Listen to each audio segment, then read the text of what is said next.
ভয় পাইছিলাম, এই কারণে ঝাঁপ দিছিলাম নিচে। রাস্তায় উপরে গেছি, সে সময় ভূমিকম্প আছে। আসার পরে আমি ভয় পাইছি দেখে নিচে ঝাঁপ দিছি।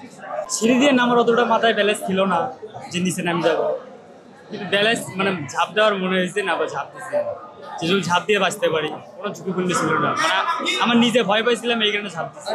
আমার বাসা হচ্ছে খিলকে, ওইখানে একটা কাজ থেকে। উনি আসলে ভার্সিটির স্টুডেন্ট আসলে পরীক্ষা দিতে যাওয়ার গিয়েছিল। তো পরীক্ষা অনুষ্ঠিত হওয়ার কথা ছিল, কিন্তু ওয়ান কাইন্ড অফ ওই সময় আমরা হচ্ছে মানে ভূমিকম্পের ইয়েতে হচ্ছে কবলিত হই, আর ওই সময় তাড়াহুড়োর ক্ষেত্রেই হচ্ছে এই সমস্যাটা হয়ে যায় আর কি।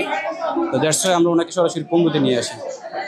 আসার পর এক্সরে করার পর ডক্টর যেটা বললো, ওনার পেচার ধরা পড়ছে, আর সেজন্য হচ্ছে এখন প্লাস্টার করে বেড রেস্ট সাজেস্ট করছেন ডক্টর। উনি আমার ফ্রেন্ড হয়। Bashundhara public school and college 2026 শিক্ষাবর্ষে ভর্তি চলছে। ভূমিকম্প যখন কাঁপা দিছে, সবাই নামতেছে, মানে তাড়াহুড়া করে দিক বিদিক ছোটাছুটি করে নামতেছে সিঁড়িতে পড়ে গেছে। এটা মহাখালী অলওয়েজ গেট বিল্ডিং এমনি ফাটছে আর কি, জাস্ট এমনি কিছু হয় নাই। ডাক্তার বলছে ফ্র্যাকচার হয়েছে, এক্সরে দিছিল, কিন্তু একটু প্রবলেম আছে, এই জন্য এক্সরে করাবো না। ডাক্তার দেখাতে গেতেছিল, তখন হলো মোটরসাইকেল ছিল। মোটরসাইকেল ভূমিকম্পের সময় সিএনজির সাথে বাড়ি খেয়ে পড়ে পা ভেঙে গেছে। ডাক্তারের আপনার পরীক্ষা নিরীক্ষা করছে, পরীক্ষা নিরীক্ষা করার পরে হাড় মার ভেঙে গেছে, বাটির মধ্যে সমস্যা হয়েছে, আঙ্গুলের মাথায় ব্যথা পাইছে, আঙ্গুলে ভেঙে গেছে। তার সাথে ছিল আমাদের মসজিদের ইমাম সাহেব ছিল। ঝাঁকি লাগছে, একটু হ্যান্ডেল আর নিয়ন্ত্রণ করতে পারি না। হ্যান্ডেল নিয়ন্ত্রণ না করে পরে আরেকটা একটু দূরে সন্ধ্যে সাথে লাগিয়ে দুজন পড়ে গেছে মোটরসাইকেল।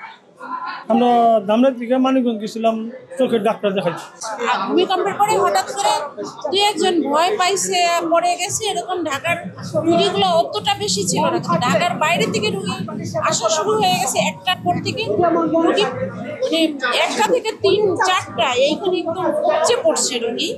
তো সেই হিসাবে আমরা চেষ্টা করছি, আপনারা যথেষ্ট সবাই মিলে হসপিটালে, ডাক্তার, নার্স, আমাদের ডাইরেক্টর এসে এখানে বসে আছে, সিনিয়র প্রফেসর, সবাই তত্ত্বাবধানে এসে আমরা মোটামুটি ভালোভাবে ম্যানেজমেন্ট করতে পারছি। ভূমিকম্পে রুগী 97 জনকে আমরা চিকিৎসা দিচ্ছি। 97 জনের মধ্যে 17 জন ভর্তি আছে হসপিটালে, তাদেরকে অপারেশন চলতেছে, অপারেশন অনেকের হয়ে গেছে, তারা ভর্তি আছে। আর 80 জনকে ফার্স্ট এড দিয়ে বাড়ি পাঠানো হয়েছে। Short leg back slab, long leg back slab, হাতে আঘাত পাইছে, ম্যাক্সিমাম প্লাস্টার দিয়ে ছেড়ে দেওয়া হয়েছে, ড্রেসিং করে ছেড়ে দেওয়া হয়েছে।